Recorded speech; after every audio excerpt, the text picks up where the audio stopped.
The HOA fined me $50,000 for controlling the water levels on my own lake. This wasn't just some puddle. It was the sanctuary I built with my own two hands, a place of peace for my family. The HOA president stood on my property, smirking, threatening to foreclose on everything I owned. So, I walked to the dam, pulled the lever, and I dropped the dam gate. But while they watched the water rise, they had no idea that their panic was part of my plan. They thought they had me cornered, but they were about to find out they never had any power over my lake at all. Where are you watching from? Drop it in the comments. And if you believe no homeowner should ever be bullied by a power-hungry HOA, hit that subscribe button. You're not going to want to miss them getting what they deserve. The morning air still had a bit of a chill, the kind that feels clean in your lungs. Mist was rising off the lake in lazy gray ribbons, and the only sound was the gentle plink of my daughter Maria's fishing lure hitting the water. She was 14, all legs and quiet concentration, and watching her cast from the dock was one of the few things that could truly settle my mind. I was over by the dam, my hand resting on the cold steel wheel of the sluice gate. It moved a fraction of an inch under my touch, smooth and certain. I'd poured the concrete for this dam myself, welded the gate, and calibrated the outflow down to the gallon. It wasn't just a structure, it was a promise of stability, of a quiet life after years of a not-so-quiet one. This lake was our sanctuary, the place we came to heal after my wife passed. It was my life's work, sitting right there in front of me. "Catch anything yet, kiddo?" I called out, my voice low so I wouldn't spook the fish. She just shook her head, a small smile playing on her lips. That was enough. The peace was shattered by the crunch of tires on the gravel road leading to my property. Not one car, but two. A pristine white SUV and a sedan with some generic community safety logo on the side. Doors slammed shut with aggressive finality. I straightened up, my good mood evaporating like the morning mist. 3 figures marched toward me, and leading the charge was Karen Whitman, the president of our homeowners association. She was a woman who wielded a clipboard like a weapon, her face set in a permanent state of disapproval. Flanking her were Louise, her secretary, who looked like she practiced her sneer in the mirror, and some beefy guy in a security polo I'd never seen before. Karen didn't bother with a hello. She stopped a few feet away, her eyes scanning my dam with disgust, as if I'd built a monument to bad taste. "Jack Mercer," she announced, her voice sharp enough to cut glass. "We've issued you a final warning.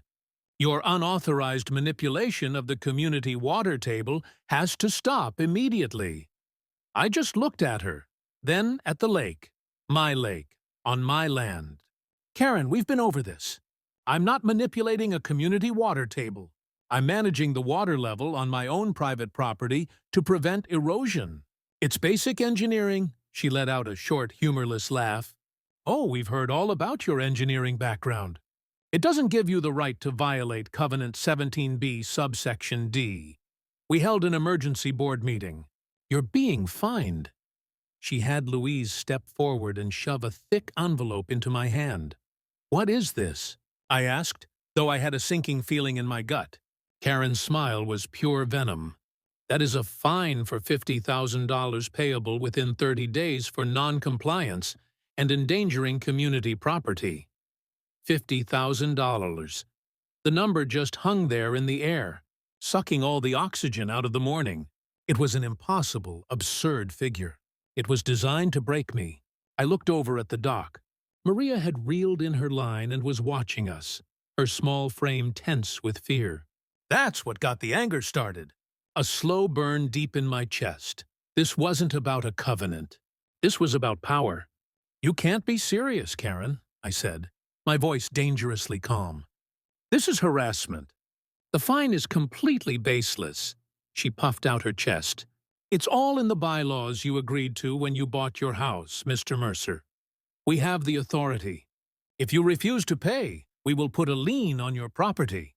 We will foreclose. You will lose everything." The threat was so blunt, so nakedly aggressive, It almost took my breath away. Her pet security guard took a half step forward, trying to look intimidating. I just met his gaze until he looked away. I turned my attention back to Karen. For a brief, naive moment, I thought maybe I could reason with her. Maybe I could appeal to the board, present my case with diagrams and data, show them that what I was doing was safe and responsible. Look, I started trying to keep my voice level. Why don't we just sit down and talk about this? I can walk you through the hydrology. We can find a compromise. Karen's reaction told me everything I needed to know. She looked at me with utter contempt, as if I were a bug she was about to squash. There is no compromise, Jack. There is only compliance. Then she twisted the knife. And don't think the community will side with you. We're putting a notice in this month's newsletter all about your illegal dam and the fines you've accrued. I'm sure your neighbors will be thrilled to know you're single-handedly lowering their property values and creating a flood risk. She was going to shame me publicly, turn the very people I shared a street with against me. She was threatening to burn my whole life down over a few inches of water in a lake she had no claim to. With a final triumphant smirk, she and her little goon squad turned and marched back to their cars. They drove off, leaving a cloud of dust and the heavy silence of their threats behind. I stood there for a long time, the thick envelope still in my hand. It felt heavier than it should. Maria walked up the grass from the dock, her eyes wide. "Dad, are we going to lose the lake?" she asked, her voice trembling. I looked at her at the fear in her eyes that Karen had put there, and then I looked at the dam. My dam, the complex, beautiful machine of steel and concrete I had built to create peace.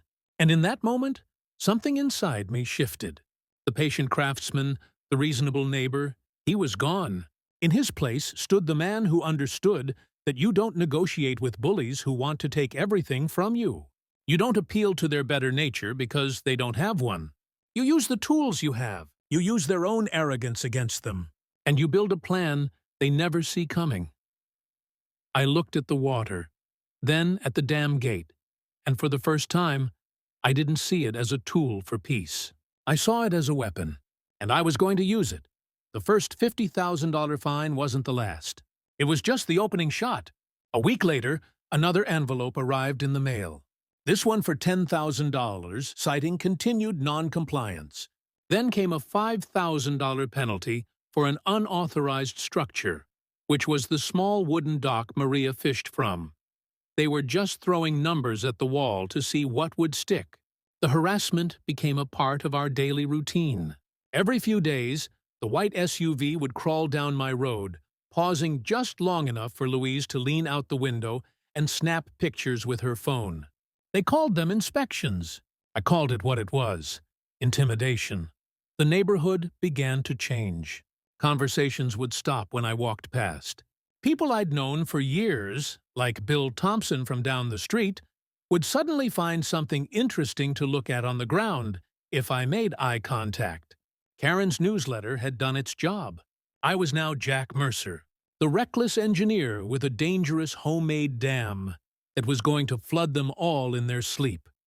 It didn't matter that my lake was a good 100 yards downstream from any of their properties. Fear doesn't care about facts. My first instinct was to fight them on their own turf using their own rule book. I was a man who believed in process and order. So I started documenting everything. I set up a camera pointed at the dam recording a time-stamped video 24/7. I took daily water level readings from 3 different gauges I'd installed, logging them in a waterproof notebook. Every violation, every threatening letter, every drive-by inspection went into a file. My chance to present this evidence came at the next monthly HOA meeting held in the sterile community clubhouse. I walked in with my binder, feeling prepared. Karen, sitting at the head of the table like a queen on a throne, gave me a smug look as I took a seat. When my turn came to speak, I laid it all out, calm and professional. I showed them the water level logs proving the stability. I presented the timeline of harassment. I explained in simple terms how managing the water protected the shoreline and the ecosystem.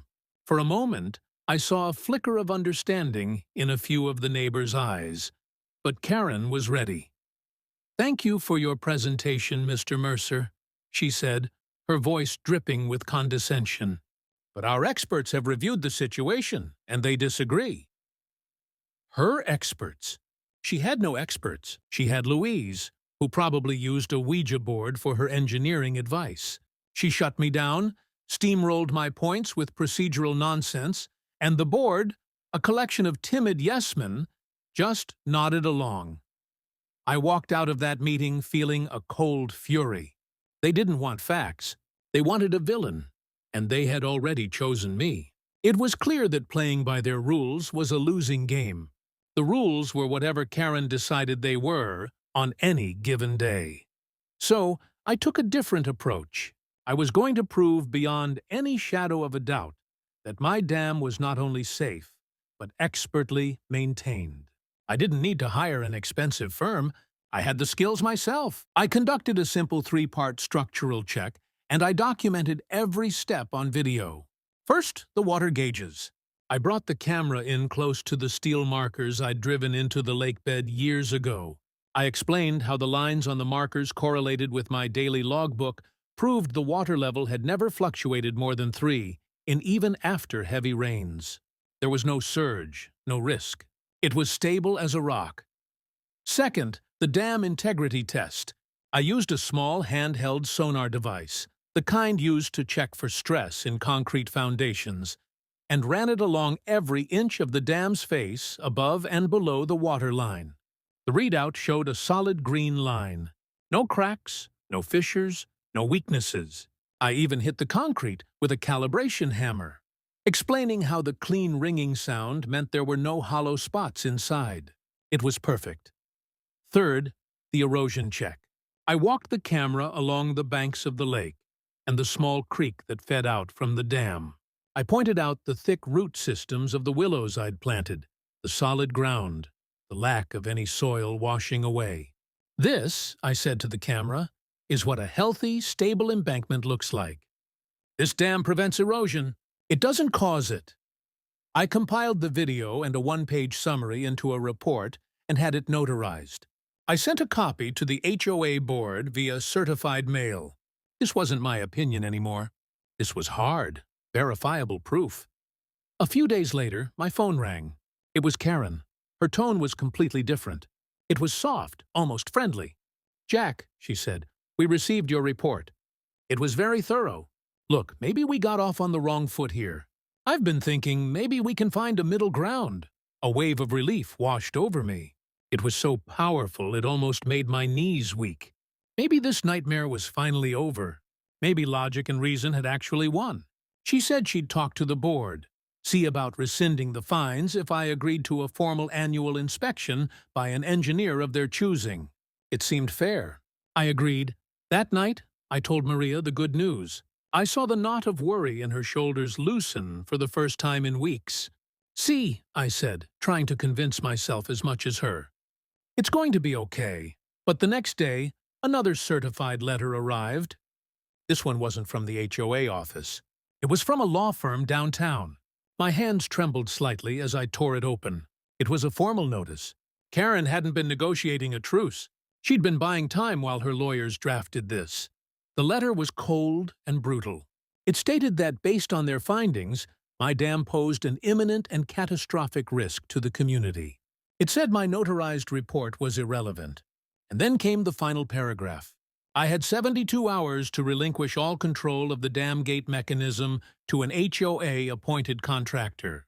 If I refused, they would file an emergency injunction and begin foreclosure proceedings on my property for the full unpaid amount of the fines, plus legal fees. It wasn't a warning anymore. It was a declaration of war. They weren't just coming for my lake. They were coming for my home. The 72-hour notice wasn't a piece of paper. It was a ticking clock. For the first day, a heavy silence filled our house. Maria tried to act normal, but I'd see her staring out the window at the lake, her jaw tight. The quiet was worse than yelling. It was the sound of fear settling in. The second night, as I was washing the dishes, she finally broke it. "Dad," she said, her voice small. Bill Thompson's mom asked my friend if we were moving. She wouldn't look at me. She said, "You were in big trouble with the HOA. Are we? Are we going to lose the lake?" The question hit me like a physical blow. It was one thing for me to fight this, to feel the pressure and the anger. It was another to see that weight on my daughter's shoulders. I knelt down and looked her in the eyes. "No," I said with more certainty than I felt. "We are not going to lose our home. I promise." It was a promise I had no idea how I was going to keep. The neighborhood had become enemy territory. A trip to the mailbox was an exercise in avoiding eye contact. People who used to wave from their lawns would suddenly get fascinated by a weed they needed to pull. Bill Thompson, the retired firefighter who I'd shared beers with for years, saw me at the hardware store. He gave me a short, uncomfortable nod and then quickly moved to another aisle.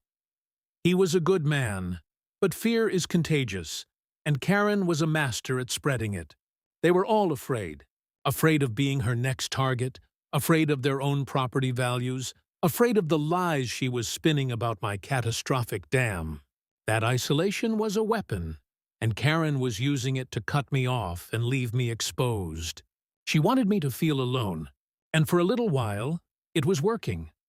I felt the walls closing in, the tick of the clock getting louder with every passing hour. I was being squeezed, and surrendering felt like the only way to make it stop. But late that night, sitting in my workshop with the lawyer's letter pinned to the corkboard, something else took over. It wasn't surrender.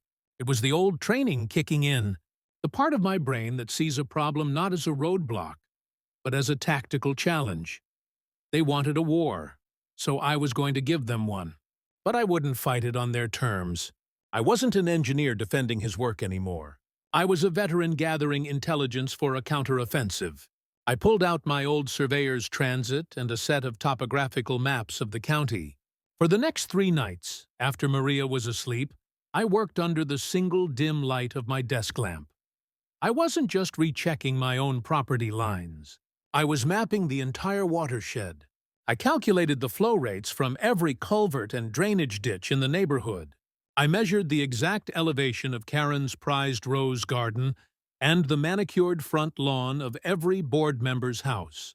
I was drafting a new kind of blueprint, one that didn't involve building anything. It involved a precise and controlled release of pressure. They wanted to talk about flood risk. Fine. We were going to have a very detailed conversation about flood risk. While I mapped out the physical terrain, I also started digging into their procedural one. I spent hours at the county records office pulling every document related to the HOA since its founding. I read through pages and pages of bylaws, meeting minutes, and financial disclosures, my eyes burning from the tiny print. It was a mountain of bureaucratic nonsense. But buried in that mountain, I found my first small victory.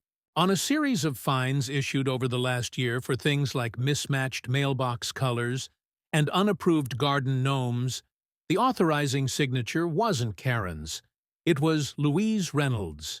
According to the HOA's own charter, only the president or the treasurer could sign off on financial penalties. The secretary had no such authority. Louise had been forging authorization on minor fines, likely at Karen's direction, for months. It was a small crack in their armor, but it was a crack. I sent a polite registered letter to the HOA board, pointing out the discrepancy and gently inquiring if they were aware that their secretary was issuing fraudulent fines. I didn't make a scene. I just planted the seed of doubt. The reaction was immediate. 2 days later, an email went out from Karen to the entire neighborhood calling a special community safety meeting. She didn't mention my letter, of course. Instead, she doubled down. At the meeting, which I attended and stood silently in the back, she spun a tale of my relentless campaign of harassment against our volunteer board members. She painted me as a bitter, unstable man trying to tear the community apart with frivolous legal tricks to distract from the danger my dam posed. She looked right at me as she said it, her eyes glittering with malice. "Some people," she said to the room of nervous faces, "will do anything to avoid taking responsibility for their actions, But we will not be intimidated. We will protect this community." The room was a sea of grim, fearful faces. They weren't looking at her anymore. They were looking at me. I had given them a fact, a procedural error, a small truth, and she had twisted it, using their fear to turn me into the monster. I walked out of that clubhouse feeling more alone than ever, the weight of 100 pairs of eyes on my back. But as I walked home in the dark, I clutched the roll of topographical maps in my hand.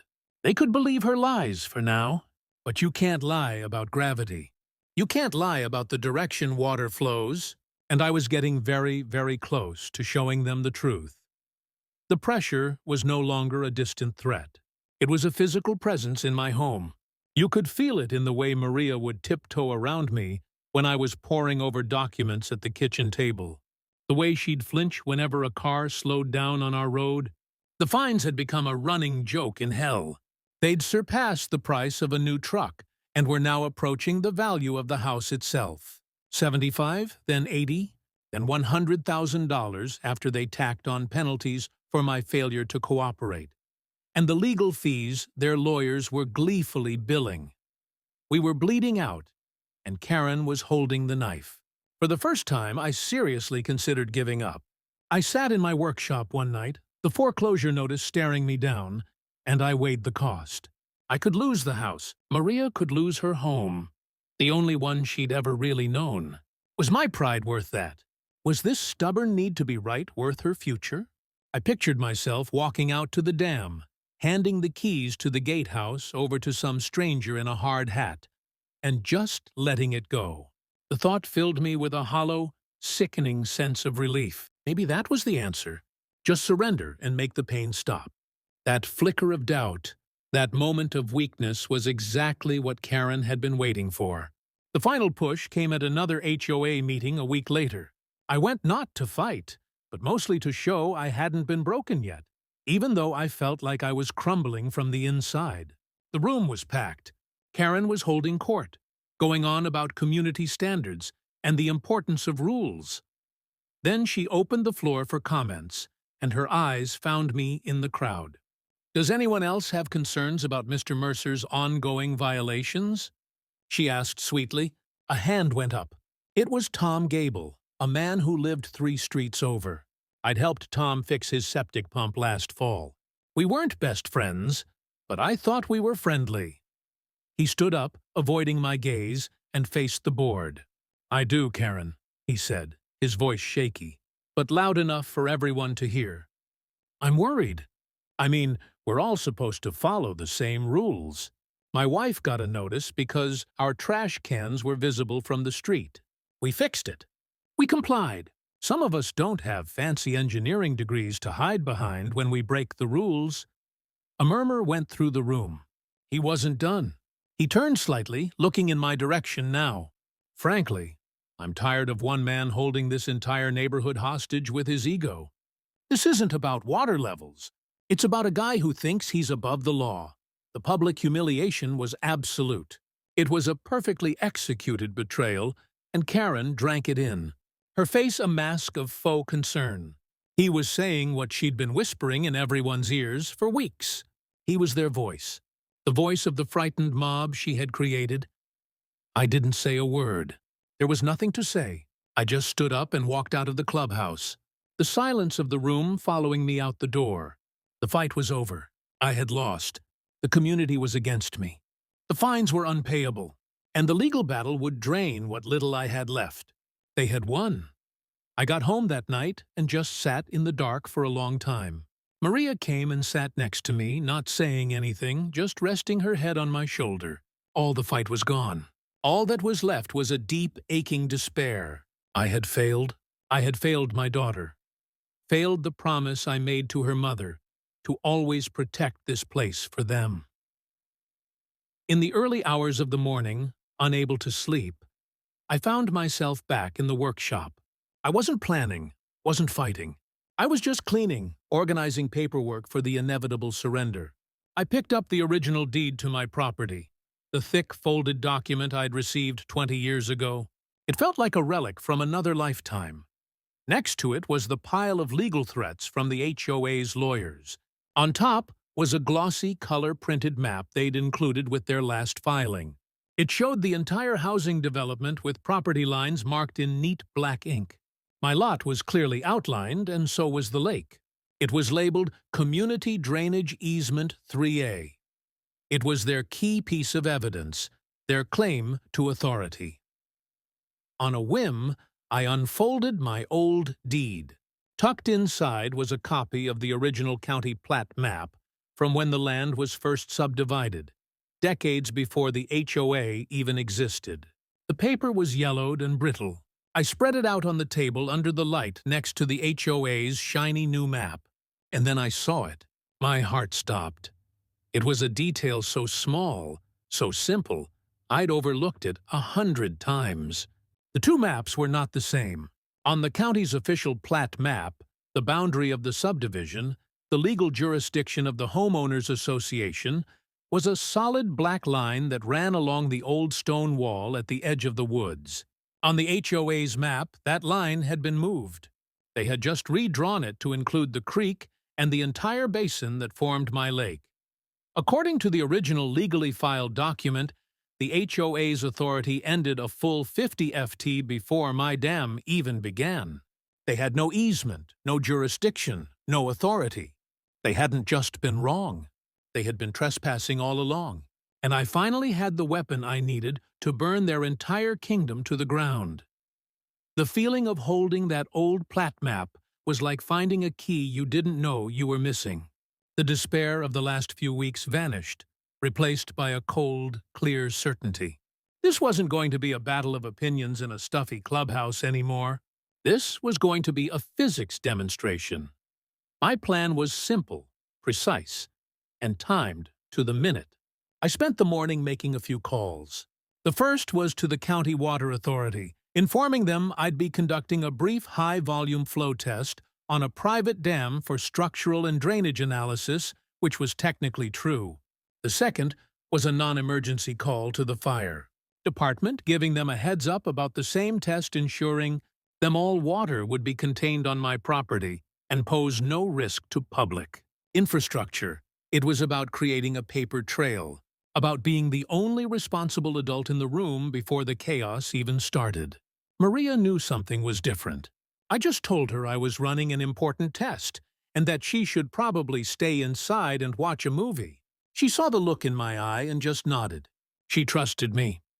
At exactly 3:15 p.m., when I knew most people would be home from work, but before they settled in for dinner, I walked out to the dam. The air was still and quiet. I took a deep breath, put my hands on the large iron wheel of the main sluice gate, and began to turn.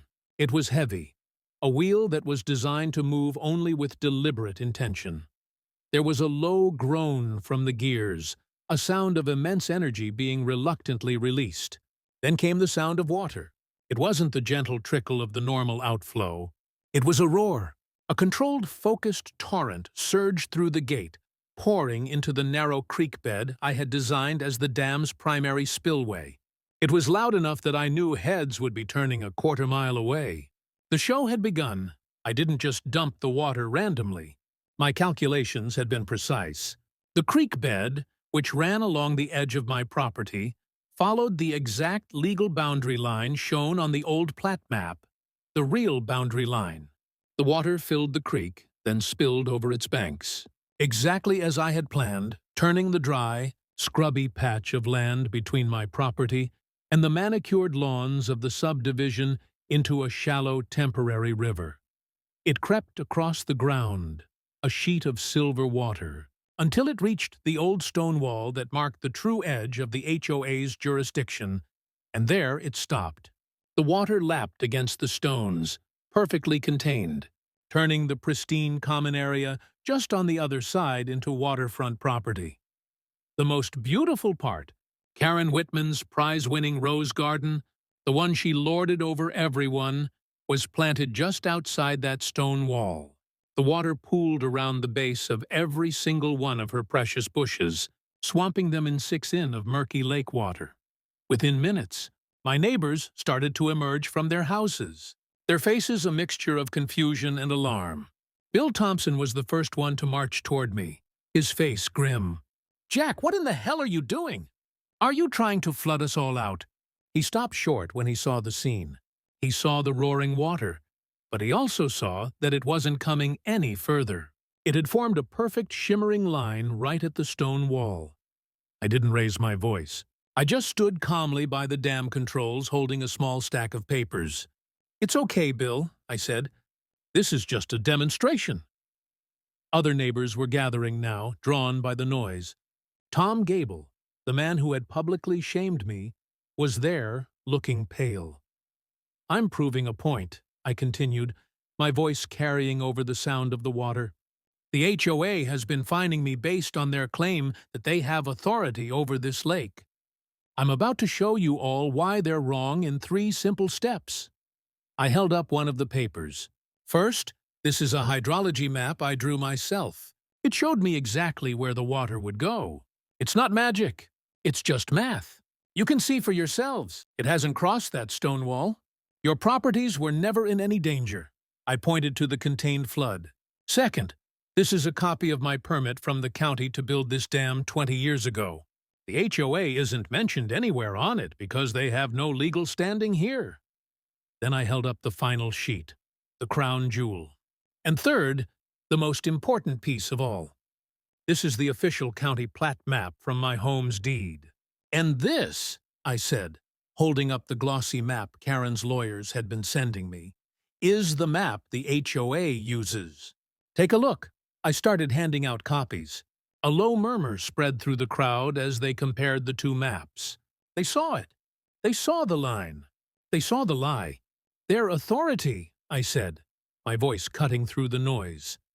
"Their fines, their foreclosures. It all ends right there at that wall. They've been trespassing on my land and fining me with fraudulent documents for months." Just then, Karen's white SUV screeched to a halt at the end of the road. She and Louise burst out, their faces purple with rage. "Mercer, you're finished!" Karen shrieked, marching toward me. "I'm calling the sheriff. You're going to jail for this. You're reckless. You're endangering everyone." She was playing her greatest hits, but the audience wasn't buying it anymore.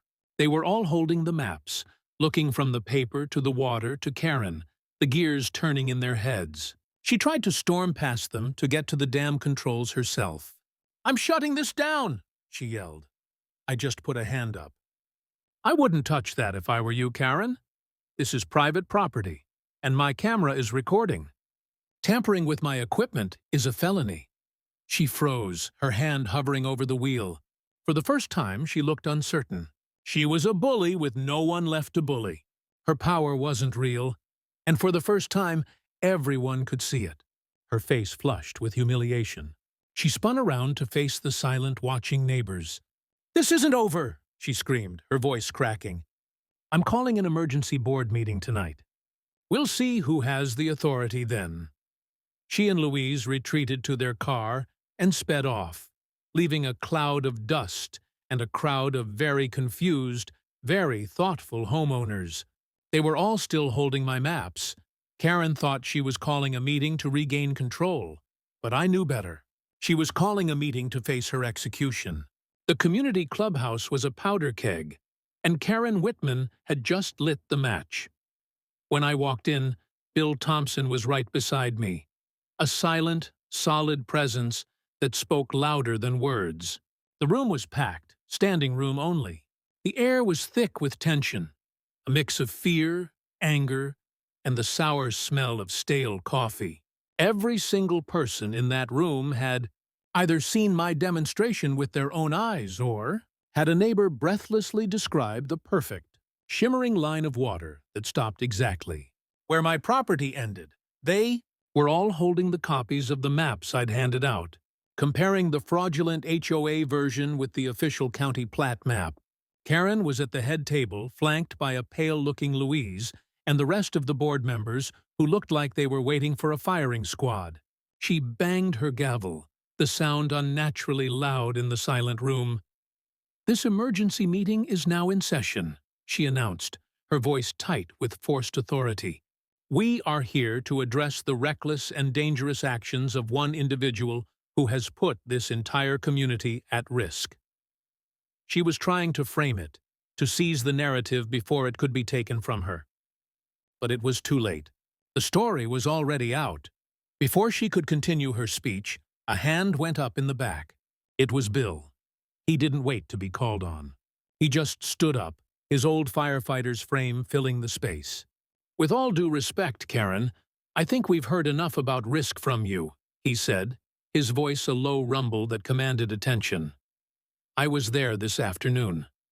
I saw what Jack did, and what I saw wasn't reckless. It was the most precise, controlled thing I've ever seen. The only thing he put at risk was your rose bushes. And I, for one, would like to know why your map and the official county map don't match." A wave of murmurs swept through the room. People were nodding, looking down at their own copies of the maps. Karen's face went white. She sputtered, That's out of order. This is not the topic." But the dam of her authority had broken. Another neighbor stood up, then another. "What about the fines Louise has been signing?" Someone called out. "Is that even legal?" The room was turning on her. This wasn't her curated audience of frightened sycophants anymore. It was a room full of people who finally realized they'd been had. I walked to the front of the room and stood at the little podium reserved for resident comments. I didn't have to raise my voice. The room went quiet. I looked at Karen, then at the rest of the board, then at my neighbors. "For months," I began, my voice steady, "I've been told I was a danger to this community. I've been fined over $100,000, and I've been threatened with the foreclosure of my home. And it was all based on a lie." I placed the two maps on the overhead projector so everyone could see them on the big screen behind me. "This," I said, pointing to the official map, "is the truth. It's been on file with the county for 50 years. And this," I pointed to their version, "is a fraud. The HOA has zero legal authority over my lake or my dam. Every fine, every letter, every threat has been illegal." I clicked to the next image. It was a close-up, time-stamped photo from my security camera of Karen and her hired goon standing on my property, well past the stone wall, serving me my first notice. "This is called trespassing." I clicked again. It was a copy of one of the fraudulent fines with Louise's signature clearly visible. "And this is called forgery." Karen shot to her feet. "This is ridiculous. He doctored those maps. Our map was approved by the county when the HOA was formed." She shrieked, her voice cracking with desperation. But she had made a fatal mistake. Bill Thompson was already on his phone. He put it on speaker. "Hi, this is Bill Thompson. I'm here with about 50 of my neighbors. We're at a meeting, and our HOA president just claimed the map she's using was approved by the county. Could you check the record for the Pine Ridge HOA's registered plat map?" The woman's voice on the other end was tiny but clear. "Certainly. Let me see. Yes, I have it here. The filed boundary for that jurisdiction runs along the old survey line marked by the stone retaining wall." A collective gasp went through the room. Karen had been caught in a blatant, verifiable lie in front of everyone. She stared at Bill's phone as if it had physically struck her. She looked at Louise for support, but Louise was staring at the floor, refusing to meet her eyes. She was alone. Then a man stood up near the front. It was Tom Gable. He looked ashamed, humbled. He turned to face me. "Jack," he said, his voice quiet but firm, "I owe you an apology. I stood in this room and I attacked you. I listened to the fear, not the facts. I was wrong and I'm sorry. That was it." The last pillar holding up Karen's reign of terror crumbled. People started clapping. Not for me, but for the truth, for the feeling of a heavy weight being lifted off the entire neighborhood. Karen Whitman stood there, her face a mask of disbelief and rage. The room had flipped on her. The public humiliation was total. She grabbed her gavel, her hand trembling. "This meeting is over," she whispered, her voice a hoarse croak. She shoved her papers into a briefcase, knocking over a glass of water. "I resign," she spat, not looking at anyone. "You can all go to hell." She turned and practically ran from the room, Louise scrambling after her. The room erupted in cheers. Neighbors were shaking my hand, clapping me on the back. Bill gave me a grin that was worth more than 1,000 words. We had won. Justice had been served. But as I gathered my papers, I happened to glance out the window. I saw Karen in the parking lot, huddled in the dark by her car. She wasn't crying. She was on her phone, her face illuminated by the screen, speaking with a quiet, venomous intensity. A small cold knot formed in my stomach. I had won the battle. But I had a sudden sinking feeling that she had just started a new war. My gut feeling in the parking lot was dead on. Karen Whitman wasn't the type to accept defeat gracefully. She was the type to salt the earth so nothing could grow after she was gone. The next morning, a shiny pickup truck I'd never seen before pulled up to the community gate. A man in a clean work shirt got out carrying a clipboard. He was from a commercial landscaping company and he had a work order signed by Karen as HOA president and dated 2 days prior to begin emergency erosion mitigation. The order authorized them to dump several tons of large, sharp-edged rip-rap rocks along the bank of my creek, the one I just flooded.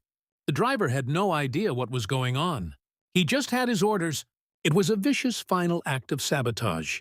If those rocks were dumped, they would change the water flow, permanently damage my property, and create a legitimate ecological disaster I would be legally responsible for cleaning up. It was her last underhanded attempt to create the catastrophe she'd always accused me of. Bill Thompson, who had been keeping an eye out, was on the phone with me before the truck even came to a full stop. I was there in 2 minutes. "There's been a mistake," I told the driver calmly. "The person who signed this is no longer with the HOA, and this is private property." The man looked confused, holding his clipboard. "My work order says," he started, but right then a sheriff's car pulled up. Behind the wheel was Sheriff Hank Mallory. He ambled out, looking annoyed. "Getting a lot of calls about this place, Jack," he said, adjusting his belt. "What's the problem now?" From the other direction, Karen's white SUV came speeding up the road. She jumped out, waving a piece of paper. "He's interfering with HOA business, Sheriff. He's trespassing. Here is the emergency order. He's trying to stop us from protecting the community." She was a cornered animal, all fangs and fury. But I was ready for her this time. "Sheriff," I said, holding up my own paperwork.